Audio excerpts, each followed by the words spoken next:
Good morning,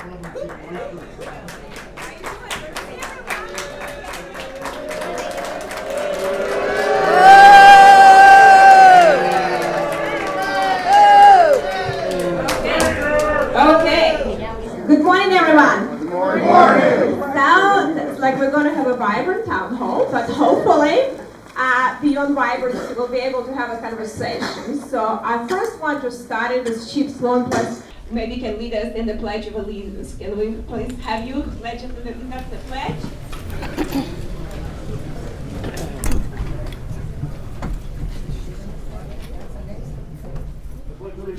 To the flag of the United States of America and to the republic for which it stands, one nation, under God, indivisible, with liberty and justice for all.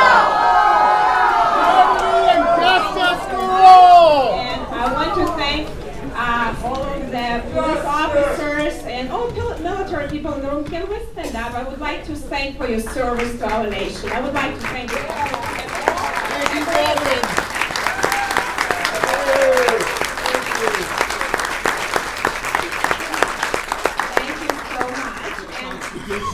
I also would like to thank Prosecutor Hoffman for agreeing to kind of moderate. Normally we don't have that, but I felt like normally my team does it, but I want to make sure I'll give you a quick update. He will tell about few things, but generally he will collect questions to make sure that we have not redundancy and can cover questions, that hopefully we'll cover all of your issues. I will stay a little bit at the end. I will leave some time at the end so that you can come to me or my team to be able to ask any specific questions. I actually have David from my team. He's running constituent services. He's in Noblesville. I also have Nick and Jessica. Jessica is right there. They're actually here in Muncie location. We have a good team, and he's been working actually for my two predecessors, so he's very good and have a lot of issues. Hopefully we can be helpful. Regardless if we support or vote for me or not, we still have to serve all of you, and we do. And my team does a great job to help with a variety of federal agencies. I think we have little handouts on that. So while I'm going to, prosecutor is going to mention a few things, and I wanted to have someone that, not from the team, so we're trying to be not biased, and he's not even Republican, but hopefully we can agree more on that. Well, it's, hopefully we'll have this conversation. So he will update on a few things, how he would like to handle that, and then I will get a few issues I'll cover and update you at the beginning, which I think I get a lot of questions, and then we're going to have you ask questions, or he will ask questions. Thank you so much, but thank you for being here. Thank you, prosecutor, for being here. I appreciate it. Thank you. My name is Eric Hoffman. I'm the prosecuting attorney of Delaware County. Today you will have the opportunity to ask your elected congresswoman questions, make comments, and any concerns you may have. But in order to ensure a respectful and productive discussion, because we do have limited time, everybody should adhere to the following rules of conduct. Disruptive behavior will not be tolerated, and any violations will result in a structured warning system, potentially leading to being expelled from the event. The general rules of conduct are that all attendees must treat event staff, law enforcement, and each other with courtesy and respect. Shouting, interrupting, or talking over each other is not permitted. Keep questions or comments relevant to the discussion. Hate speech, threats, or personal insults will not be tolerated. All attendees must follow the instructions of the event moderator, which is myself, and the security personnel. Any form of physical aggression or destruction of property will result in immediate removal. If there are issues or disruptions, remember we have limited time. The police officers will give you a verbal warning, or staff will, and then if the disruption continues to where we cannot continue with the town hall, you may be asked to leave the room. So with that, So no repeat of January 6th. Well, thank you. It's serious nice to have a prosecutor to moderate, but let me update. I don't know if you want to just kind of get ready with the questions, and I will, is it working? Okay, I will walk and give you quick updates, So there are a few things that happening right now in Congress. And there are things we might agree, some things we disagree, but we have to agree with our numbers, and this number actually created by Congressional Budget Office, and some of you maybe attended my town halls in August. I talk about our unsustainable fiscal situation. But actually, Congressional Budget Office is not liked by Republicans very much right now. So, but because they're not perfect. But if we wouldn't have them, we all would be in trouble because we need to be good with your money. Because if we don't have the money, if country goes bankrupt, we will not be able to provide services that we need to provide, and we need to do better. So as you can see, I'll just go quickly. Our spending for 24 was $7 trillion. And our revenue 5. Obviously, we have a $2 trillion shortfall. Actually, our spending increased significantly within the last 5 years. Total spending jumped from 4.5 trillion to 7. That's a huge jump in spending. And a lot of the spending didn't go to the causes that help in the country. There are a lot of big monopolies in DC that are becoming very wealthy and healthy. But the Americans are not. So we have to stay dealing with this situation and at least dealing with fraud and abuse in the system. Used to be a bipartisan issue. It used to be issues that actually President Obama legislated government efficiency, major legislation. And a lot of his allies used to talk about it. Unfortunately, everything very political. Now everything that Republicans do about fraud is becoming political, and we don't get support. But we'll still need to do it because the country is in trouble.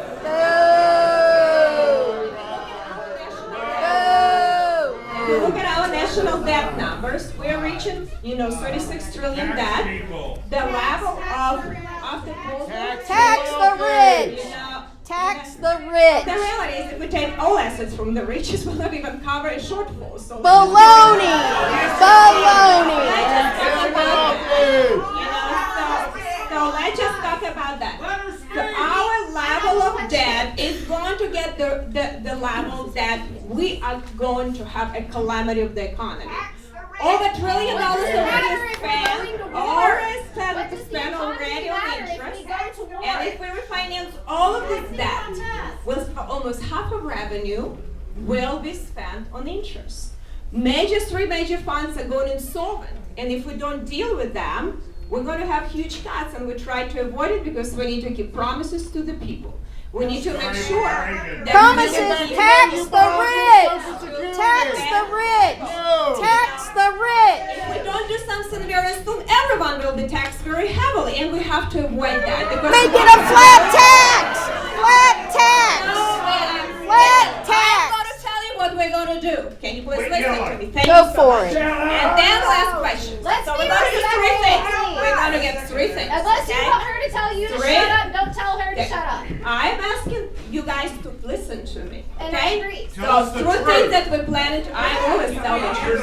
There you go. So, you might not like it, but the truth is hard. We are going bankrupt. The truth is hard. The truth Your is money were hard. wasted for wrong causes. And government is sending blank checks all over the world, all over a lot of special interest group, and doesn't even know who authorizes spending. That's a tough reality, and I'm talking as a CPA who spent over a decade in finances. So I have actually expertise in that. I've been an auditor in Big Four public accounting, so I'm talking you with actual expertise. But let me tell you, we're going to do three things. President Trump is trying to accomplish three things. Number He's trying to one, rip us off. he is going to try, be able to grow the economy, to keep the taxes low. He wants to make sure that we have good energy policy, and we have economic growth, and also help people with low income to pay less taxes so they can deal with very significant inflation. Okay, ma'am, please, don't disrupt me. I'm not here just listening to you. You have a chance to talk, okay? Please, don't disrupt me. Actually, Now that you has anybody had a chance to talk? No, we haven't. We are trying to show respect Ma'am, to you and be listen, but we respectful. haven't I had don't a have chance to to talk. listen to you screaming at me. Let's be respectful. So you Oh, can now we have to listen to people, you. you can call people Now that retards, you what we're but trying you're to wrong do. for being We're upset trying because to you are come tearing after- apart our country. Well, I'll just wait until you stop screaming. Let me just wait until this lady stops screaming. And She's we'll not continue. screaming. She's trying to How talk about to this? you. I raised my hand. I would like to say, for a moment,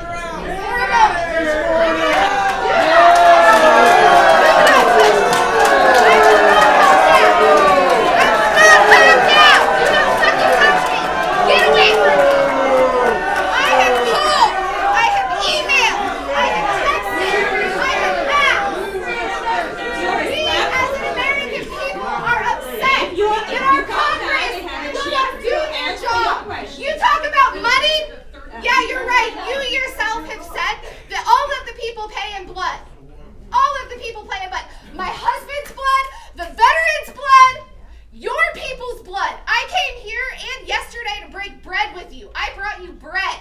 Because I don't want to fucking yell. I want to be nice. Okay, ma'am. Listen, you. But does the money matter?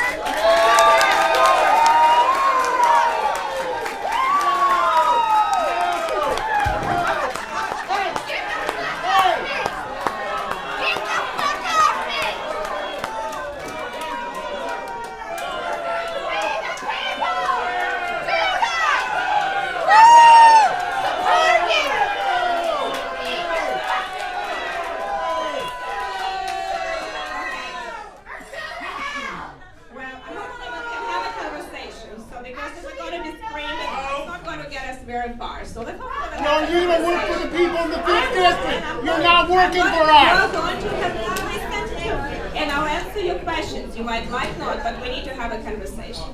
So now there's two things we're trying to do. We're trying to grow the economy because it's extremely important. So we have more revenue to be able to, pay for the services. Number two, we're trying to come up to bad stuff in the economy. Fraud, waste, and abuse. That is extremely, becoming very widespread. And I think this is never used to be a partisan issue, but unfortunately it become a partisan issue. But if we are going to, I'll tell you an example. So I'll maybe go after healthcare. So since you want to hear the waste and abuse. You maybe just read, I don't know if my team shared an article with Indianapolis Star, not actually a Republican newspaper. Billions of dollars was taken from nursing home, Medicaid, and that this is a federal issue because federal government pays for it, and then were actually taken from Medicaid, from nursing home, and given to build Taj Mahal. That's a fraud. Hospital monopolies are buying doctors' practices and overbilling Medicaid. Is done by the doctors and providers. Majority is done by hospital administration. That's a fact. And we need to deal with that. So a lot of people, they buy doctor practices in hospitals overbilling Medicare. 160 billion. They overbilling you. And that is, we need to have transparency for that. We don't have that. I give you another example. Medicare Advantage. They supposed to provide better services. A lot of time they come to senior homes. They say that you are much sicker than you are, provide no services but overbilling Medicare.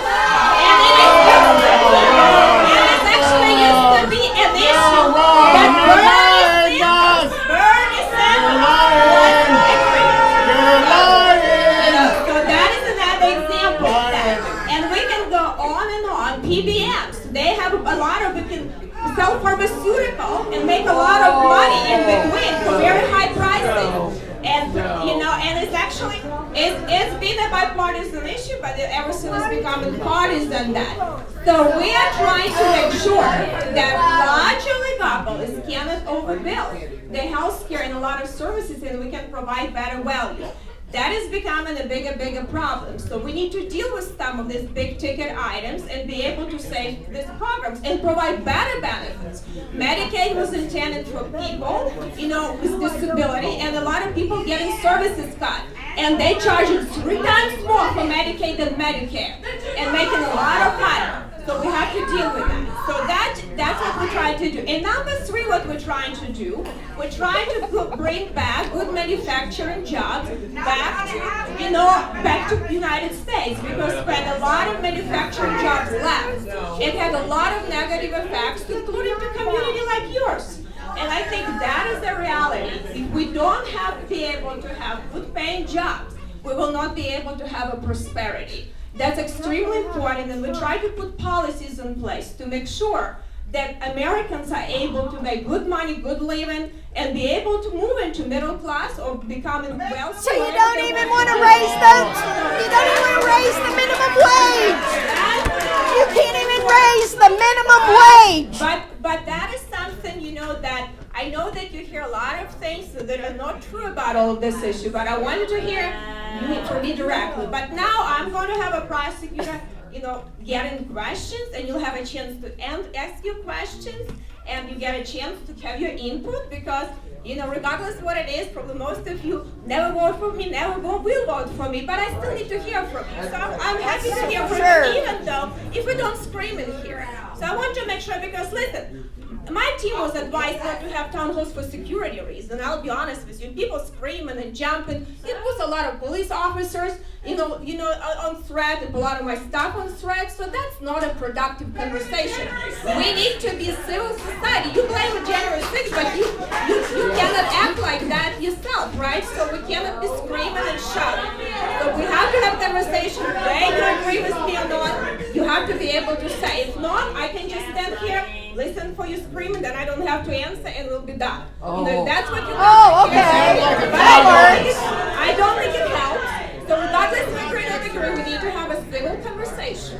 So I came here to have a conversation with you.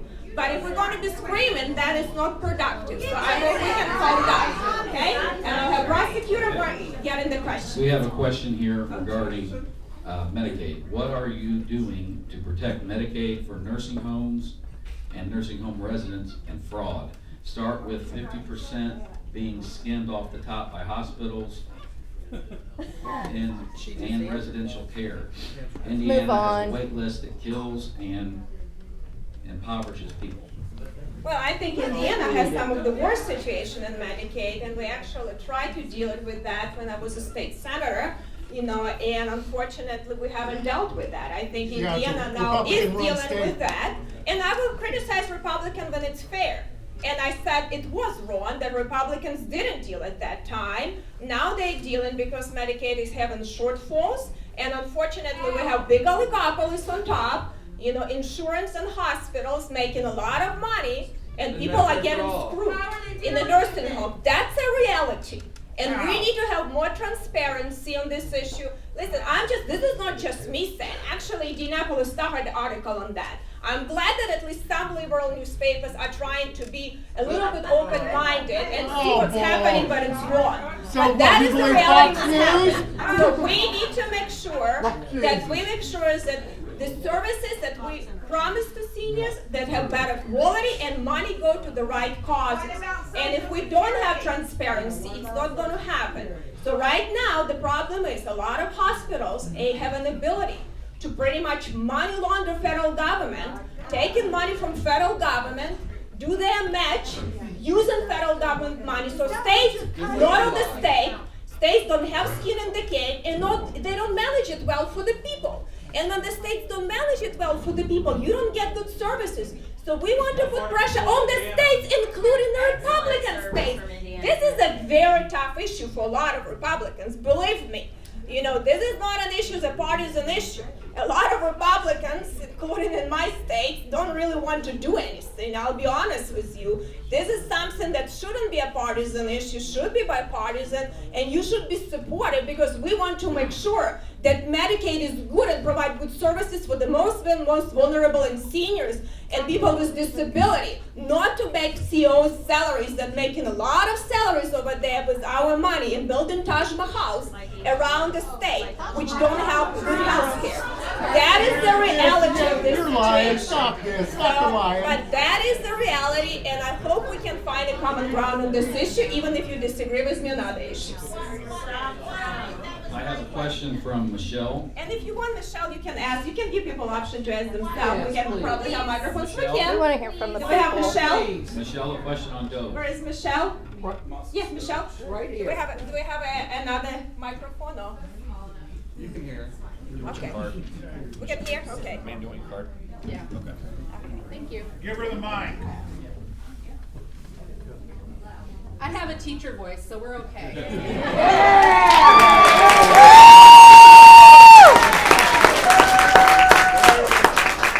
So, first of all, thank you for holding this, because I know many Republicans were encouraged not to do it. But I want to know, why has Congress, including yourself, taken limited action to address the Trump executive order establishing Doge and hiring Musk without congressional approval or even through a thorough background check?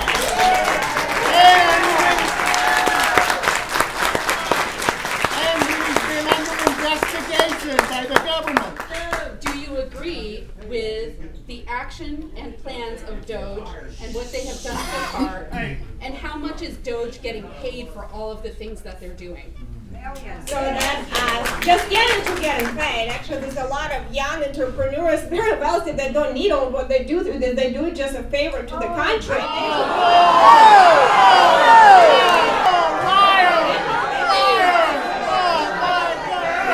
If they get paid, it's going to be all see that, right? But let me answer can I answer your question about Doge? Because I actually work personally very close with them. I'm as sorry. a former auditor, they're actually very helpful to me because I want to make sure is we have an ability to audit our government. President doesn't have to have congressional approval to hire his own auditors or advisors. That is something that the jurisdiction executive branch. There are other positions that goes on creation of the Senate. There are a lot of positions and advisors, whether it's President Biden, whether President Trump had, they don't go through approval. So he has a right to do that. That is what they do. But the question about the Doge findings, anything that they fund, we need to take into consideration, and then we need to decide as a Congress, do we want to actually put it in the budget? So that is a discussion and work we have right now. So they help us to audit, which actually, government is audited for a very long time. Government is very bad shape for a very long time. Where's the And no one paid attention. So this is as transparent as it gets. They actually posted this stuff on the website. You actually can go and do that, and sometimes find maybe nothing. you We've lose been that. there. And if you cannot find stuff, so please let me know. But when we are going to do reconciliation, if you sign up to my newsletters, I actually going to send you what things we're doing and putting on the code, because my job is to try to put some of these findings in the code that we take money from some agencies that committed fraud or sending money to the wrong causes, because we want to save the programs and make sure that people know where your money is spent. You will not run your checking account and disburse money from your bank account without authorization and not know where the money going. That's common sense. Government shouldn't be doing the same. That is accounting 101, and that's what they try to accomplish. And unfortunately, our government sends a lot of money. We don't know who is authorizing them and for what causes. That's just not the right way to do that. No matter, this is your money. You should care about that. But I am fully support Doge. They really help us a lot. But Congress needs to start doing its job and make sure that some of this goes to our budget reconciliation. That's what I'm working right now, and I'm working very, very closely. Can I ask a follow-up?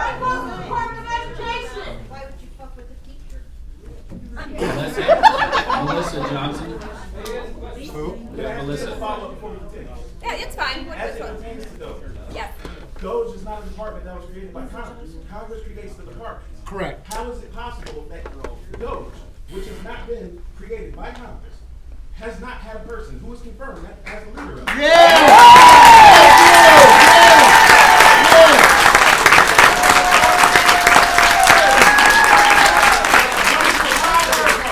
Who have been created by Congress, who have been confirmed by the Senate. How is it possible that they have that much Well, power in the rest let me just answer you. Can I answer you? Not every department, including USAID, wasn't created by Congress too. Not every department, not every agency, not every advisory group is created by Congress. USAID is President run by has a billionaire jurisdiction. who's been But investigated by the government. Yeah, but what I just said, President has discretion. President has a discretion to create his own advisory groups. Every president does. And honestly, if I could vote to create it, I would do it in a heartbeat. If we can get the vote, we will do that one. Make sure that it's sustainable, because I love that, and they're very good. And doing a good job. And someday you will appreciate it. You just don't care about us, do you? I do care about Oh, you. That's no, why I you think don't. it'll help you. You voted against my rights. How can you say you care about me? I care about you. I want to make sure your money You is voted spent well. against my rights. You don't care about me. What about Social Melissa? Security? I will. If we don't have questions about Social Security, I'll answer before we ask. Okay? Can I have a mic? Why don't we have a mic? Can we keep a mic? Yeah, give her a mic. Yeah, give me a mic. So. Honestly.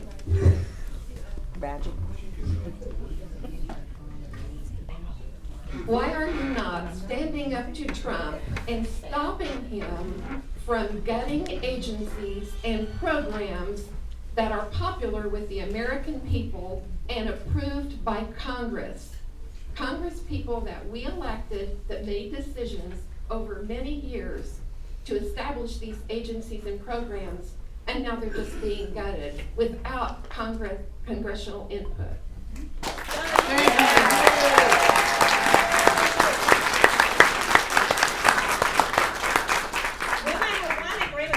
Congress hasn't been doing its job for very long, and only 15% of spending is even. 85% of You've been there for almost 6 years. For decades hasn't been reviewed by Congress. 85% of spending. That's why the budget process is broken, and we're trying to fix it. That is wrong. We have to be reviewing all of the spending. If we don't do something very soon, there are not too many young people, but the young people in the room should really be nervous what's happening right now, because your future. We are!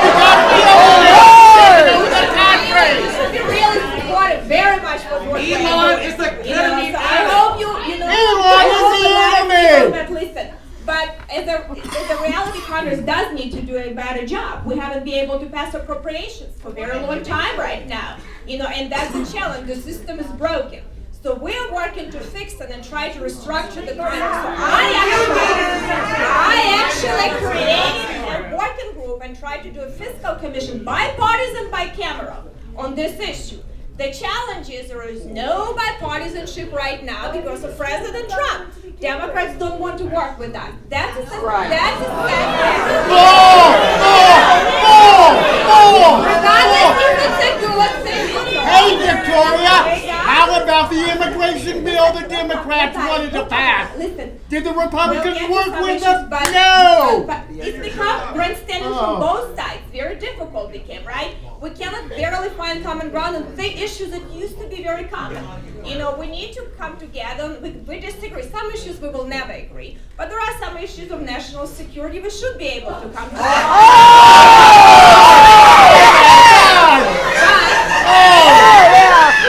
It is not happening, okay? So I'll do my part and try to still talk to some of my colleagues on the other side. And even if it's not very, you know, I didn't represent you, a few years ago, but actually under Democrats, on a narrow basis, I was able to pass 12 bills into the law, which was not very easy. I tried to find common ground, even on a narrow basis, even if we are very far apart. And that was not very easy to do. I tried. Unfortunately, there is no bipartisanship and no ability and desire to govern anymore in Washington, D.C., which has to be fixed. But if we are not But you're part of the problem! You are part of the problem! You are part of the problem! Find a common ground. So, but that's what is happening right now. So I'll get across the aisle. Tara? I tried. We have Tara. I tried. Voted against Ukraine, for God's sakes. How can you do that? Do you have any conscience? I have very strong oversight for American money, and I'm not sending blank checks to corrupt governments. I never will. I will never send blank But checks you to support corrupt Putin, governments. don't you? That is the reality. So you support It's Russia, our right? money, but we send to foreign countries. We need to be much smarter if we want to achieve results. Okay. Tara? I know that you are an immigrant from Ukraine, is that correct? Yep.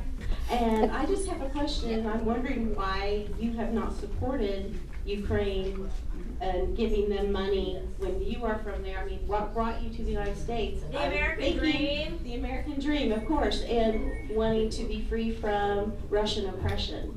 And yet, Russia is oppressing your country of origin. And you're I just- supporting that. it. I just wonder why that you don't want to support your own people. Well, let me answer your question. So my number one job as an American congressman is to protect American interests, and make sure that your money, when we deal with any foreign policy, can you answer that? You have to cut me here and answer the question. That all of the money that we are spending for any causes have a proper strategy and oversight. I spend more money than the whole United States Congress. President Biden put pressure to deal more with Putin and deter him more than anyone in the whole United States Congress. I put enormous pressure on him to do something to deter aggression. I went there before the war started. Zelensky did nothing and Biden did nothing. That was the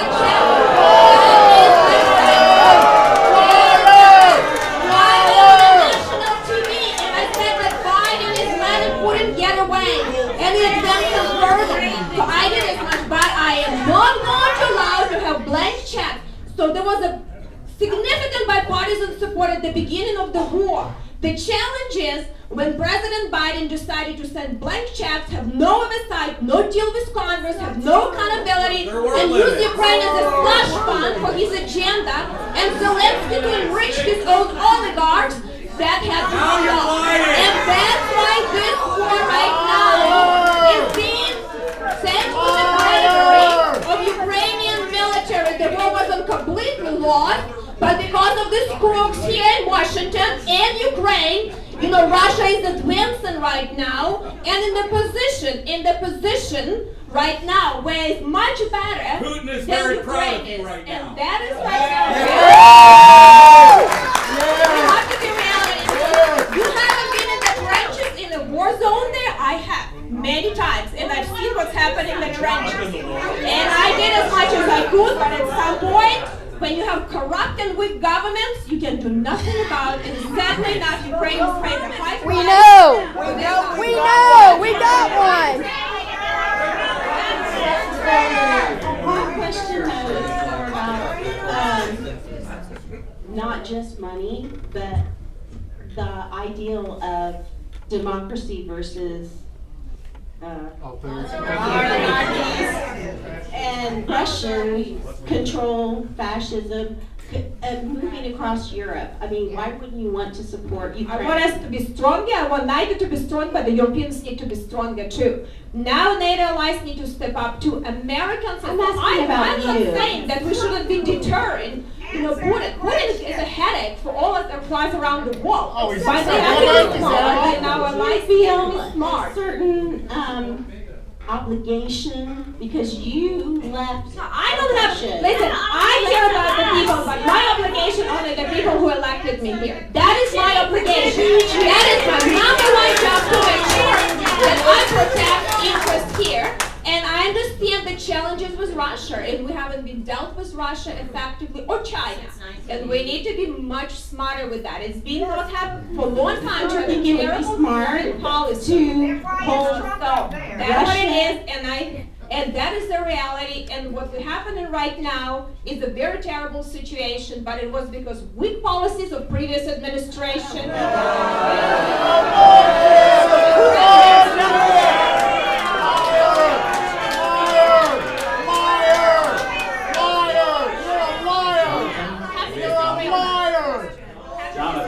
High school senior, Jonathan.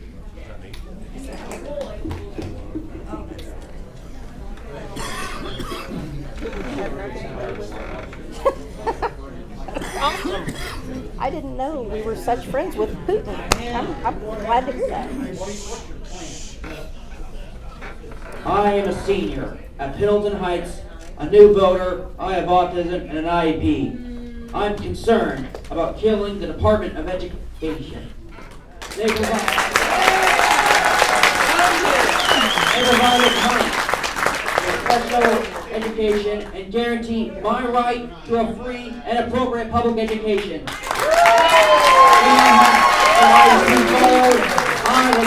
was a AP student. When it was ignored, I could barely pass. How do you deliver results for people like me?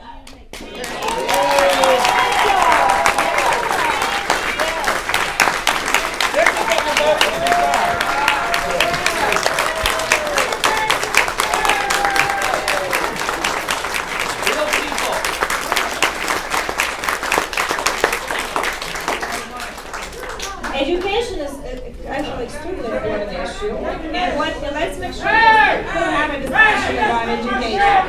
Do not touch my stuff! Okay. This is a meeting, I'm allowed to be in, you are. Don't touch my stuff.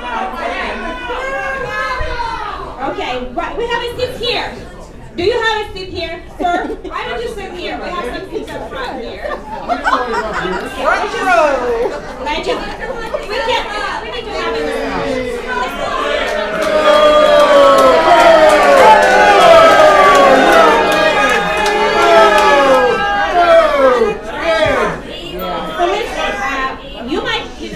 whether you like it or not, President Trump is going to be president for the next 4 years, so we need to have a Let's fight for okay, in 4 years you will have a chance to elect your own president. Let's just try to find what we can do in the next 4 years, at least maybe something come about. But let's talk about education. Why don't you be a humanitarian for the next 2 years while you're in there? Listen what I'm trying to You are not a humanitarian. In related to education. So, paying a lot of bureaucrats in D.C., average salary of $140,000 per year, doesn't make education better. If we want to have education better, we need to make sure that we pay teachers better, that we actually can educate our students better and fund schools better. So what we're trying to do, there is no one taking money from the education system. What the discussion is, let's stop this bureaucracy. It was interesting when I was state senator. A lot of teachers were very upset about all of the testing prescribed by federal government. They were telling me one thing was we might disagree, but we agree there are too many regulations and too many teaching to the test that federal government prescribed, which was the Department of Education. So I think in a lot of ways, no one liked federal tests. Now maybe they like, I do not know. I haven't been at the State House, but I know one thing. Our education when it comes is so weak that only 30% of our kids are eligible to go in the military. That's not acceptable. It's not acceptable. We have a 10% reading rate at our schools and achievement mathematics. We cannot be competitive in the nation if our kids cannot do so-called skills. I think this is something that has to be dealt. Both sides need to acknowledge that education is broken. More bureaucracy is not going to fix it. We need to think how we can spend money more wisely. So what they're trying to do, no one is taking money away. Actually, we're trying to send money to the states, and then it's going to be a different conversation. And hopefully, you have more ability to get involved, because when I was in the State House, a lot of people come complain to the federal level, but you don't come to the state committees. So I think whether it's education for kids with disability or limited autistic children, whether it's education for other kids, doesn't matter. Education has to become better for everyone, and the states need to do a better job. So I fully support what President Trump is doing to actually eliminate federal bureaucracy and sending money back to kids, to schools, and to teachers to educate children better. I think it's extremely important, and it is a national security issue that we need to deal with, and because we need to do better on that. So all of this Department of Education doesn't help. All of this government doesn't help. They all waste a lot of money that doesn't get on the ground. Come on.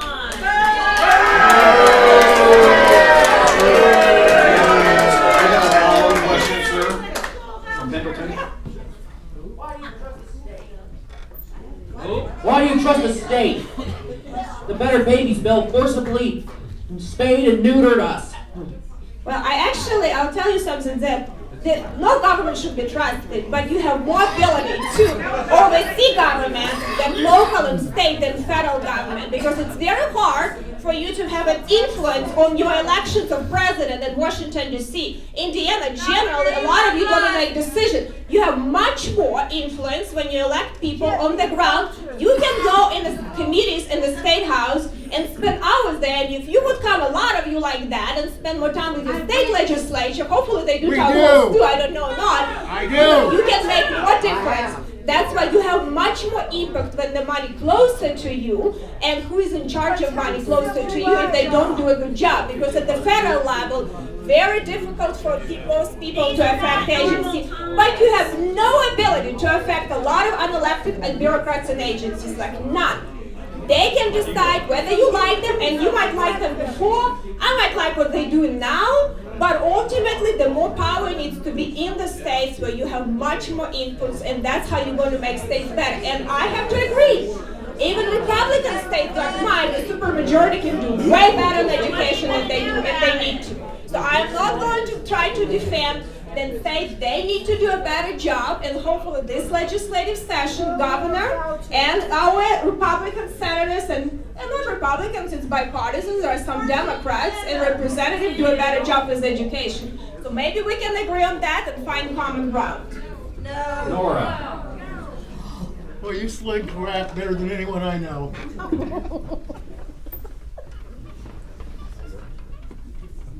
We have 325,000 veterans that live in Indiana. Thank you so much. They rely, my father's one of them, and they rely on the VA for services and health care. There's already long waits. There's already appointments that get missed that take months to get rescheduled. And so some of the cuts that you are supporting will reduce those services. No, we're actually not looking at any VA services, but what we need to look with the money we send to VA, how we can do better, because we actually spend a lot of it. And I have some VA in my Marion. What we need to look with healthcare for veterans, make sure maybe we can allow more, and I'm open for this conversation. This is not a conversation right now. We actually give more money to VA, and I supported that, even though I think VA needs to do much better, because I've seen a lot of people not be able to get services, and maybe we need to provide more flexibility from veterans.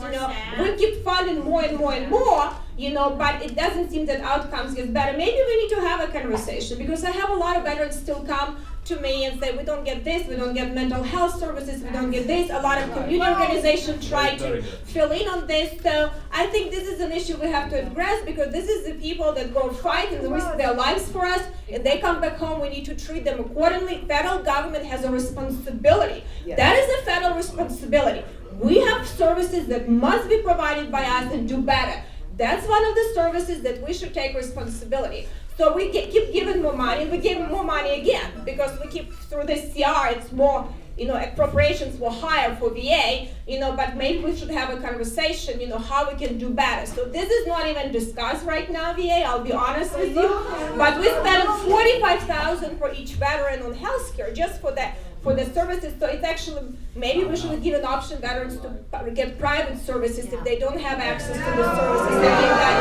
That is a discussion we should have. I want to be open-minded. I want to be open-minded how we can expand to that.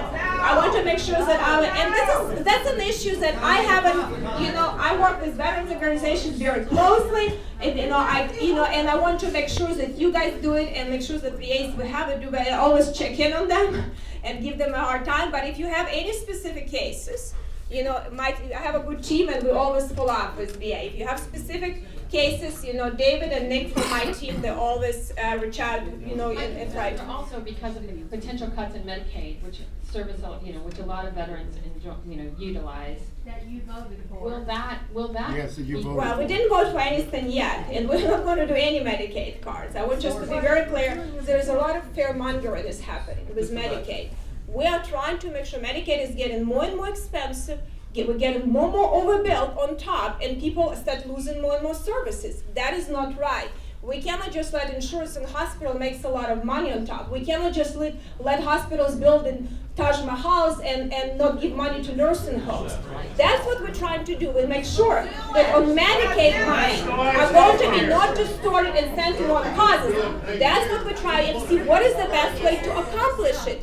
That's what discussion we have. We also want to make sure that benefits are better. No one talking about cutting anything. We want to show how this pays, do a better job. They were saying that they were going to cut 80,000 jobs. That's right. And if they do That's right. will that decrease services Well, for our veterans? there are going to be variety of services. VA has a lot of employees too, and we need to see where to place services they provide for what kind of services. So the Veterans Administration is going to look what they're doing, and how they're going to provide the services. I can tell you, we gave them way more funding.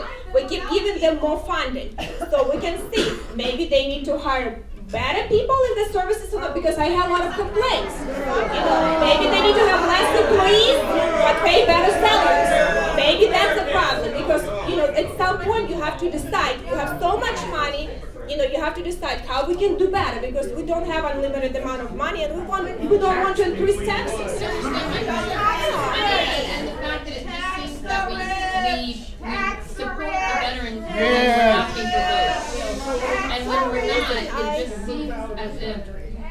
they're not as financially supported, as there's not as many opportunities for health care. No, I agree with you, and we have to address, and actually, I have a, I don't have one in Muncie, but if you leave your information, I have a task force dealing with these issues, and most of the veterans, but maybe it would be good if you can get involved, so if you would like to, get involved and leave your name, then please, please do that, so. If you care about veterans. And as a school-based occupational therapist, to follow up very quickly, and I'm sorry to take time, but to follow up on the question from the young man who was concerned about the Department of Education, as that moves into the states, will that funding be provided to the states, or will the states be tasked to provide that funding? No, we're going to give all of it. We're planning to give all funding to the states. We're even looking maybe for some things to improve. So the funding is not good. We actually, if we eliminate some of the departments, we have more funding. So we're not taking the funding. No one is looking. We actually want states to give more flexibility. And with the funding, and actually if we eliminate some bureaucracy, we have more funding, maybe ability to provide to the states. We need to look how we can do better. So there is no one talks, it's not a funding issue. Because we can actually direct money to the states directly, but we do a lot of it, including like Medicaid, which we also need to make sure the states do a good job and put some accountability on the states, because unfortunately with some of the programs, and that's we have to think how to do it. With some of the programs like Medicaid, they now self-directing a lot of money but not doing a good job. So the federal government needs to have a better oversight, and states need to get skin in the game, because right now hospital, what they do, and actually, Vice President Biden called it Ponzi scheme before, and him and President Obama tried to deal it, but he was vice president at that time, so what he was trying to do when they tried to do the match for Medicaid, hospitals using so-called tax, take money from federal government and do the match, so states don't have to manage Medicaid. And it's really the full discretion. So we need to start thinking how we can make states the same as the other funds. We have Department of Child Services. We give them federal money. They spend $50,000 per child per year. I always say that we can send kids to Harvard Business School. Where did the money go? Foster family gets $5,000 to $10,000. Where does the rest go? And that is, and these are fully federally funded. So these programs need to have more oversight, and we need to audit them better as a federal government and see where the money goes. And that is the question that we're trying to do right now to address, because we don't have unlimited amount of money. Okay, why don't you show the audits to the people? There's no transparency. The person who is auditing that is calling some of those programs parasites, and some of the recipients of those programs parasites. That's right.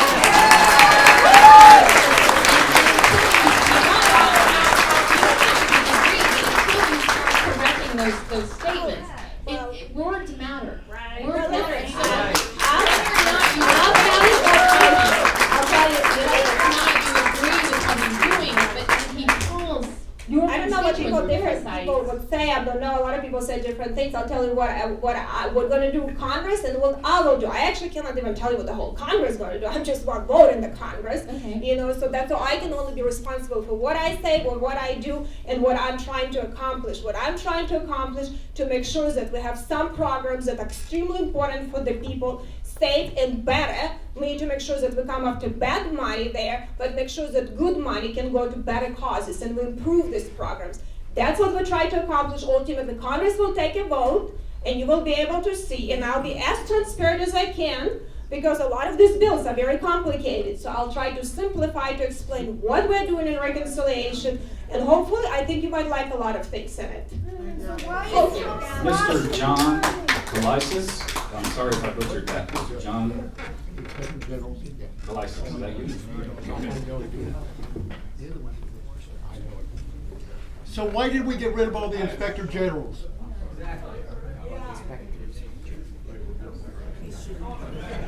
Victoria? Yes. Why did we get rid of the inspector general? It's her job. Please be courageous and stand up for the, basically for the rule of law.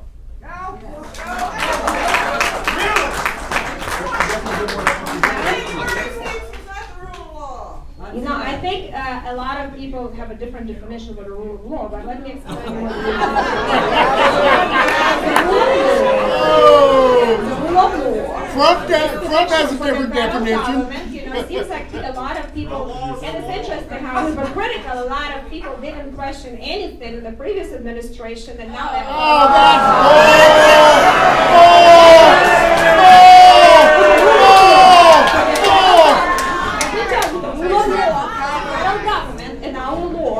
responsibility is protect our borders. That is number one responsibility of federal government, national security. Foreign policy, make sure that we have strong foreign policy and deter enemies. Make sure that we are very smart with how we are going to deal with our adversary, not depend on countries like China, not let countries like Russia advance in Ukraine, Europe, Middle East, and Africa, and around the world. Make sure that we have strong military and national defense equipped to new challenges. The challenges become multidimensional. The wars become multidimensional. And a lot of our adversaries are moving about that. So that is, And then make sure that we actually protect constitutional rights. Make sure that we have interstate commerce, and make sure that Congress is doing its job. Congress, as a congressperson, I passed the right, but I'll tell you, Congress has abandoned its duty for 2 decades. Completely abandoned duty. We don't pass the budget. We don't pass the appropriations. We do not look at 85% of spending. I do what I can as the one person, but we have a tight majority. Even challenging my own party, which is not that easy. Leadership of my own party to say we have to fix the system. It is extremely hard to do to go against the speakers of the House, and actually challenge your own speaker. Not easy to do. I've never seen that I understand it's not I'm the leadership of my party, and if they're wrong on some issue, I'm willing to challenge them. And we have to do something about that. And that's what we're trying to do, because until Congress starts passing laws, we are not doing. And look at all of the spending, not 15% in some kind of not a good way, but 85%. There is no going to be accountability on the other branch. And I might like now what the other branch are doing. I might not like it in 4 years. But that's not a way to govern. We shouldn't be governing like that. But that is a dereliction of duties by Congress. So I am trying to change them. I'm fighting with the whole United States Congress right now to change the processes, to change the Congressional Budget Act, to fix some of these processes that have been broken, and I think you actually would like more things if you would ever listen to me and be open-minded that I do than you think, because these are very tough things, but that is the only way how we can save this republic for future generations and kids. The only way we're going to get our fiscal house in order, and Congress will start doing its job, and we'll try to do so. I do my best, and hopefully, if I'm successful, it's going to be a tough battle. I'll be able to deliver some things this year, but it's going to be a battle. But we need to do that. Sir, do you have a follow-up question? The gentleman has a follow-up question. Are you willing to challenge Donald Trump? Well, listen, if I'm willing, he's doing something wrong, but like right now, a lot of things he's very helpful to me.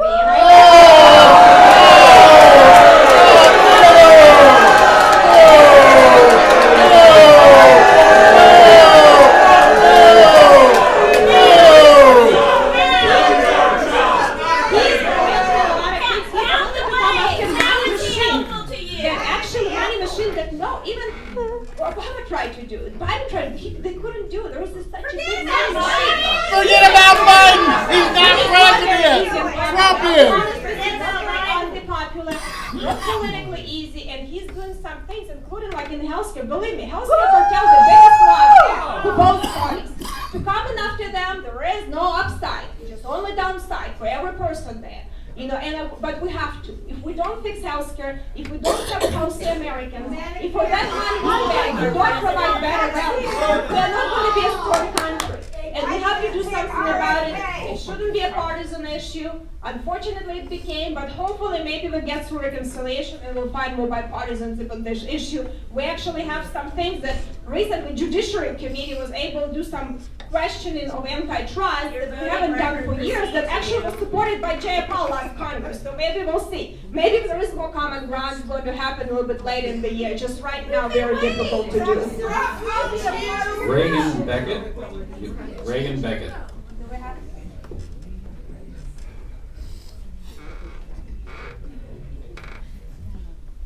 Thank you very much. I do want to acknowledge that your presence here today. We really appreciate it, especially after the town hall yesterday.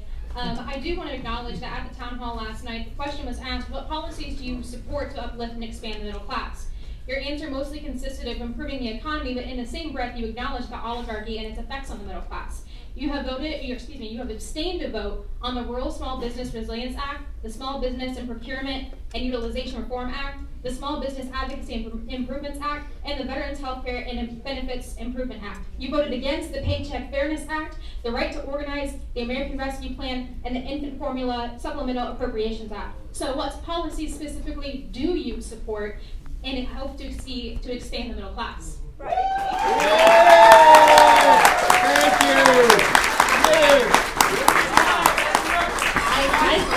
I think we have, and we have the discussions and some specific acts. I'd be happy if you provide us, I can look into them because a lot of my name, I'm not sure. I think I discussed it yesterday about, I'm a supporter of right to work, but I work very closely with union too, and I'm willing to help them on issue we agreed on. But I know that I think we had discussion. Your neighbor had asked the questions on that yesterday, maybe not someone else, But I think that is important for us to think about it, how we can help small businesses to survive. But I'll tell you, one thing that is really the most, we cannot be, every time government passes some subsidies in Washington, D.C., usually they don't go to small businesses and we the people.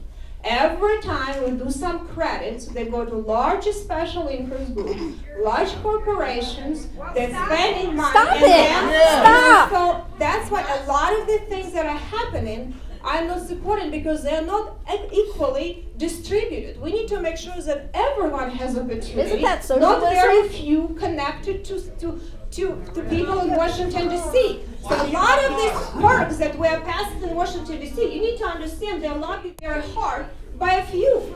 Few NGOs get them, few corporations get them. I cannot compete with them. That's what creates distortion. So we need to think how we can build wealth more from people in middle class, people in low tax, to more into middle class. This is economic growth, but just economic growth has to empower all Americans. That's why even looking at tax cuts right now, President wants to make sure that for businesses have the same deductions that corporations already have. Tax the rich, tax the rich, tax the rich, tax the rich, tax the rich, tax the rich. I'll give you an example. Unfortunately, rich are able to do so much lobbying that when they pass a legislation, do you know how, and I was actually shocked at the CPA they did when they did pass tax legislation under President Obama, how a lot of wealthy people lobbied not to pay taxes. You're worth $25 million. They had, and actually almost got at the table again, and I said, no in hell, I'm going to support it. So they had to do it, so they tied capital gains, to ordinary income, right? A lot of wealthy people don't get ordinary income because they own companies, they have, like shares of stock, so they don't have to draw salaries. Play by the same rules. So what they tied. So if you have zero ordinary income, no matter what you make in capital gains, you can make billions, you pay no taxes. So that loophole was created under Obama, and under Trump tax cuts, they eliminated it. So there were a lot of people who were pushing to have that again, and I actually said, no way in hell we're going to allow to do that because it's creates so much distortions, and we cannot allow these people have a loophole not to pay taxes and make billions of dollars. But that was created on that. I have two questions here that are similar. I wasn't finished. I do have a follow-up question. I feel that the same thing happened today that happened at Westfield last night, that the question was not truly answered. What policies specifically do you support to expand and uplift the middle class? Nothing about, this is what's happening now. What specific actions do you support to actually improve our lives? Right. Because we're not you. You make a lot more money than us, and you have a lot of investments. Yeah, what, 25 million? So what are you worth? As our elected representatives to support us. To support the middle class and have growth. We need to be able to cut taxes for all Americans, not just for very few on top. That was done already. So the tax cut we're looking at for small businesses, to grow the economy, to deregulate the economy, to make sure that the small business, you don't have to follow, you cannot afford to hire lawyers for $1,000 an hour like a lot of large businesses can. So we need to deregulate the economy, give more opportunities. We need to deregulate financial markets. Small banking almost gone. A lot of large companies have access to capital. Small businesses don't anymore. And if we're going to be relying on government grants, believe me, only very few are going to get them. And that's not a way to fund the economy. It needs to go through access to financial markets. We need to make sure that we don't have inflation, so interest rates are not high, and people have an affordable interest rate because it's expensive. The capital getting more and more expensive. We need to make sure that we have good energy policy, because bad energy policies are driving a lot of distortion and expensive, very expensive products, because that's all part of our product. We need to make sure that we don't depend on China that manipulate our supply chain and able to bring them jobs back to America, where we have American manufacturing, we have American jobs, not Chinese manipulating markets and supply chain and making a lot of money and distorting the prices. So all of these policies will bring prosperity to middle class people. We try to put this through regulation, through laws, and through a tax base. That is the policy we're going to do. And we also look at how we make sure that we provide more flexibility in welfare programs where actually cash go directly more to the people to decide. Do you need to go to nursing home, or maybe you need to have a couple of days of services come to your house? So people have more discretion and flexibility. How will we make sure that we have a healthier food? How people on food stamps have an ability to eat healthier food and move out from food stamp or something else, that we don't have a glimpse of this. So we're trying to look how we can make these programs to help the people. It is a lot, but we have to address all of them, including education. So education and skills. And not everybody needs to go to college and get a bunch of degrees with fake diplomas and loans and have no skills. That has to be important too. Okay, let's move on so we can answer as many questions as possible. We have two that are on